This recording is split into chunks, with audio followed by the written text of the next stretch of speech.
Mayroon lang akong tanong para sa mga taong pakialamera. Hindi ko sinasabing ikaw ha. Pero kung sakaling ikaw yan, makinig ka. Maria Hugo Teo. Huwag kang makialam sa kapwa mo. Higit sa lahat, huwag kang laging nakabantay sa mga kilos at galaw nila. Ang bilis mong nakikita kahit yung maliliit na sablay ng ibang tao, pero yung sarili mong sablay di mo nakikita. Lagi tayong nangingialam sa buhay ng iba, kaya tuloy ang gulo, di ba? Tama na. Tigil na.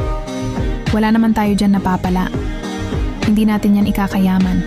Kaya nga tayo binigyan ng Diyos ng kanya-kanyang buhay para hindi natin pinapakialaman ang buhay ng iba. Mag-focus tayo sa mga sarili nating buhay upang makita natin at makilala ang tunay nating pagkatao. Kasi di natin alam, baka tayo pa mismo ang mga sarili natin ang kailangan ng pagbabago, hindi ang mga taong pinapakialaman at hinuhusgahan mo.